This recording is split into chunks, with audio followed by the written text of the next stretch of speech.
안녕하세요. 연세아지 성형외과 유창 원장입니다.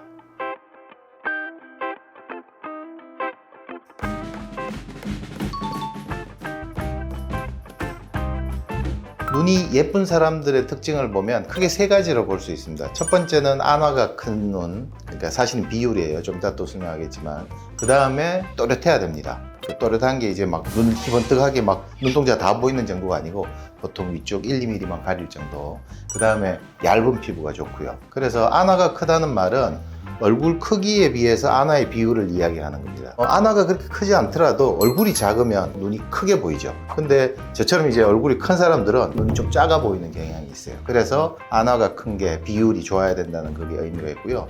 또렷한 거는 누가 봐도 이제 훨씬 더 스마트해 보이고 밝아 보이는 느낌이 있죠. 그 다음에 피부 얇은 거는 아실 거예요.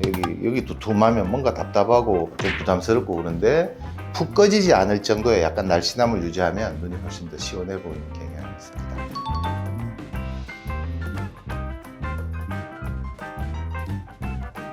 앞트임하고 달리 뒷트임하고 밑트임은 할 수 있는 경우를 굉장히 한정적으로 봐야 됩니다. 뒷트임 같은 경우에는 안쪽 면 공간이 좀 있어야지 터도 자연스러운데요. 그게 별로 없는데 좌우 크기가 커지려고 뒷트임을 하는 경우에는 그 트임 부분이 굉장히 어색하고 이렇게 안쪽 결막, 그러니까 점막 부분이 좀 드러나오는 경우가 있습니다. 그러면 눈 커지는 효과도 덜하고 거기 보면 굉장히 어색해지죠. 밑트임도 예를 들어서 무조건 밑트임에서 좋다 이러면은 정상적으로 있는 사람 밑트임 너무 해버리면 삼배간이라고 되죠. 눈동자를 중심으로 좌우 흰자에 보이고 밑에가 또 흰자에 보이게 되면 세 군데가 하얗게 보인다고 삼배간이라고 그러는데 뭐 삼배간을 개인적으로 좋아하는 사람이 있을지 몰라도 원래 아래 눈꺼풀은 얼굴 수직의 시선 수평 상태에서 눈동자 아래쪽을 살짝 걸치는 정도면 좋습니다. 근데 그게 이제 많이 딸려 올라갔거나 눈꼬리 쪽이 이렇게 더 올라가서 이렇게 답답한 경우에는 그때는 밑트임이 도움이 되지만 그런 경우도 굉장히 한정적입니다. 그래서 그런 경우에 있는 사람한테 한정적으로 수술을 생각하는 게 좋지 누구든지 뒷트임, 밑트임, 앞트임 하면은 뭐 눈이 막 왕방울해지고 커진다 이런 건 아니라고 보시면 됩니다. 가성안검하수라는 가가 가짜라는 뜻이거든요. 그 진성안검하수는 우리가 체크하는 방법이 뭐 별다른 거 없죠. 우리가 눈을 뜨고 감을 때는 아랫눈꺼풀은 가만히 있고 윗눈꺼풀은 움직이지 않습니까? 윗눈꺼풀의 경계선이 눈동자를 많이 가리고 있는 거를 진성안검하수라고 하죠. 일단 눈동자가 위에 1, 2mm가 딱 가리는 눈이 제가 이상적이라고 그랬는데 그거보다 많이 가린 눈을 진성안검하수라고 하면 가성안검하수는 대부분이 처진살이 눈을 가리고 있는 경우입니다. 자, 저도 안에서는 눈은 또렷하게 뜨고 있지만 이 바깥쪽 피부가 이렇게 가리고 있으면 눈동자가 덜 보이죠. 한쪽은 한 반밖에 안 보일 텐데요. 그런 경우에 이 사람이 안검하수냐 아니냐를 알기 위해서는 이 눈꺼풀 피부가 덮인 피부가 사라졌을 때 눈 뜨는 정도를 보면 됩니다. 저는 이마를 안 올리고 떴을 때 이 피부가 가려서 눈동자가 적게 보이는 거지 이 피부만 사라지면 눈이 또렷하게 떠지죠. 그럼 이 사람은 안검하수가 없는 거예요. 이렇게 보면은 눈동자가 적게 보이니까 안검하수처럼 보이지만 요거는 가성안검하수라고 보면 됩니다. 간단하게 생각해서. 그런데 이렇게 생긴 사람이 한 명이 더 있어요.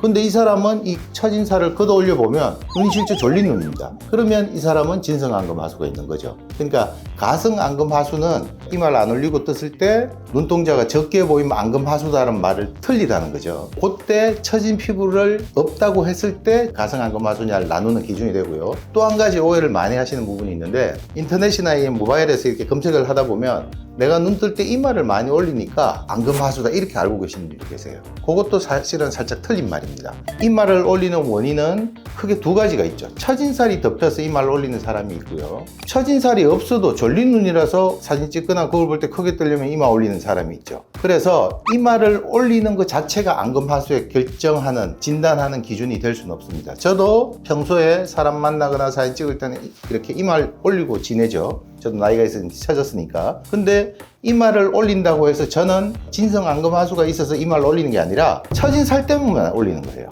그러니까 이런 경우에는 안검하수가 아니라고 보면 되죠. 정리하자면 처진 피부가 있어서 눈동자에 적게 보이는 걸 안검하수라고 진단할 게 아니고 피부가 없었을 때 눈 뜨는 정도를 일단 봐야 되고요. 그 다음에 이마를 올리는 현상이 있다면 이마 올리는 현상의 원인이 처진 피부인지 눈 뜨는 힘이 약해서 졸린 눈이라서 그런 건지 그런 두 가지를 체크해 보는 게 중요하다고 볼 수 있습니다. 예. 그 환자들이 가끔 이제 사진을 들고 오시잖아요. 들고 오는 사진이 대부분 비슷한데 아까 제가 말한 눈이 예쁜 사람들의 특징, 안화가 크고 피부 얇고 또렷한 눈, 대부분이 피부 얇은 사람 사진을 갖고 오죠. 여기가 두툼하면 뭔가 답답해 보입니다. 요게 얇아야지만 뭔가 시원하고 좀 깔끔하다는 인상을 주거든요. 그래서 대부분 얇은 걸 선호하는데 얇은 것도 정도가 있죠. 너무 얇다 보면 꺼져 보입니다. 그러면 그분들은 또 나중에 나이 들어서 또 꺼질 수도 있어요. 그래서 적당하게 날씬한 정도, 얇은 정도가 좋다고 보죠.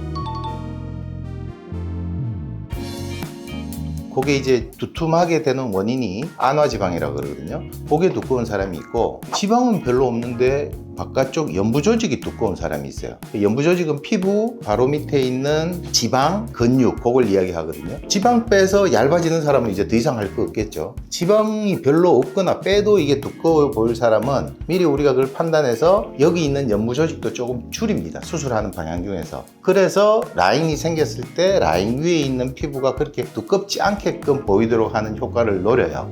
대신 거기에 한계가 있습니다. 연예인 누구의 이렇게 얇은 피부를 저는 될 수 있을까요? 하는데 도저히 안 되는 사람이 있거든요. 근데 제가 욕심을 내서 그 연부 조직을 너무 많이 제거해버리면 여기에 유착이 생겨요. 그럼 원치 않는 라인도 생기고요. 눈 감았을 때 이렇게 푹 패여 보이는 단점도 있고요. 그래서 할 수 있는 최대한은 하지만 그게 다른 문제가 생기지 않게끔 하는 정도가 중요합니다. 나는 두껍지만 무조건 얇게 된다. 그거는 아니라는 뜻이죠.